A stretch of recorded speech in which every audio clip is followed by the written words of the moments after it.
নমস্কার, আমার চ্যানেলে সবাইকে স্বাগত জানিয়ে আজকে আবার একটি নতুন ভিডিও নিয়ে এসেছি আপনাদের কাছে। আজকের ভিডিওর মাধ্যমে আপনাদের বলে শোনাবো কেন গয়াতে আজও তুলসী গাছ জন্মায় না। চলুন তাহলে জেনে নেওয়া যাক আজকের এই গল্পটি। ত্রেতা যুগের শ্রীরামচন্দ্র এবং মাতা সীতা হলেন ভগবান বিষ্ণু এবং মা লক্ষ্মীর অবতার। তারা রাজা দশরথের মৃত্যুর পর দশরথের 3 দিনের জন্য বিহারে অবস্থিত বুদ্ধগয়ায় গেছিলেন বাবার পিণ্ডদানের জন্য। সামগ্রীর জোগাড় করতে গিয়েছিলেন রাম এবং লক্ষ্মণ। সীতা একাই ছিলেন। এদিকে সামগ্রী জোগাড় করতে গিয়ে বেলা গড়িয়ে যায়, ফলে রাজার পিণ্ডদানের সময় পেরিয়ে যাচ্ছিল। সেই সময় সীতাকে নির্দেশ দেন দশরথ। তিনি পুত্রবধূকে বলেন তার খুব খিদে পেয়েছে, সীতা তাকে যেন কিছু খেতে দেন। এই শুনে সীতা দশরথকে বলেন যে তার 2 পুত্র পিণ্ডদানের সামগ্রী জোগাড়ের জন্য বাইরে গিয়েছে। পুত্রদের হাতে জল পেতে হলে রাজা দশরথকে আরও একটু অপেক্ষা করতে হবে। রাম লক্ষ্মণ ফিরলে সীতা তাদের সঙ্গে শ্বশুরের উদ্দেশ্যে পিণ্ডদান করবেন। কিন্তু অপেক্ষা করতে নারাজ ছিলেন রাজা। তিনি তখন সীতাকে আদেশ দিলেন ফল্গু নদীর তীরে থাকা বালি দিয়ে তার পিণ্ডদান করতে বলেন। বাধ্য হয়ে সীতা তাই করলেন। বালি দিয়ে পিণ্ডদান হলো সমস্ত নিয়ম কানুন মেনে। এদিকে তখনও রাম লক্ষ্মণ আসেননি। দশরথকে সীতা পিণ্ডদান করেছেন।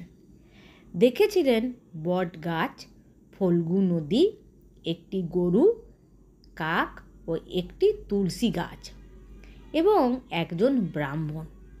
রাম লক্ষ্মণ ফিরে আসার পর সীতা তাদের সব বললেন। এমনকি 6 জন সেই পিণ্ডদানের সাক্ষী ছিলেন তাও বললেন। তখন সাক্ষীদের জিজ্ঞাসা করা হলে কিন্তু ফল্গু নদী, তুলসী গাছ, কাক ও ব্রাহ্মণ জানালো সীতা মোটেই পিণ্ডদান করেননি। শুধুমাত্র বট গাছ জানালো যে সে দেখেছে মা সীতা নিয়ম মেনে রাজা দশরথের পিণ্ডদান করেছেন।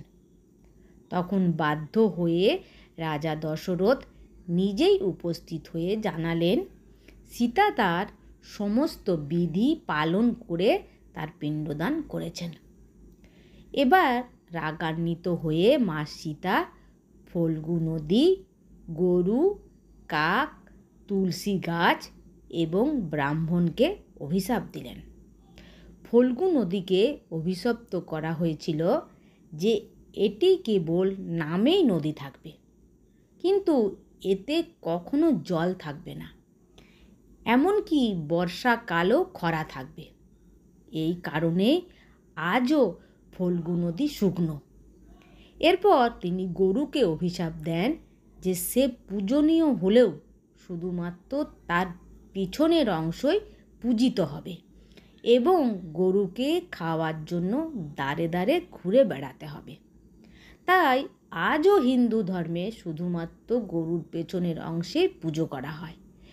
মাতা সীতা ব্রাহ্মণকেও অভিশাপ দিয়েছিলেন যে তিনি যতই পান কিন্তু তিনি কখনোই সন্তুষ্ট হবেন না এবং গরিবই থাকবেন। তাই দান দক্ষিণা নিয়েও ব্রাহ্মণ কখনোই সন্তুষ্ট হন না। মা সীতা তুলসীকেও অভিশাপ দিয়েছিলেন যে গয়ার মাটিতে কখনো তুলসী গাছ জন্মাবে না। তাই আজও গয়ার মাটিতে তুলসী গাছ জন্মায় না। এটা আজও পর্যন্ত সত্য। এবং তিনি কাককে বলেছিলেন সব সময় মারামারি করে খাবার খাবে ও পচা নোংরা জিনিস খেয়ে বেঁচে থাকতে হবে। তাই আজও কাক একা খাবার খায় না এবং পচা এঁটো কাটা খেয়ে বেঁচে থাকে। আজকের ভিডিওটি আপনাদের কেমন লাগলো।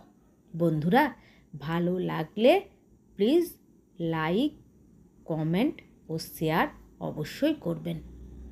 ধন্যবাদ।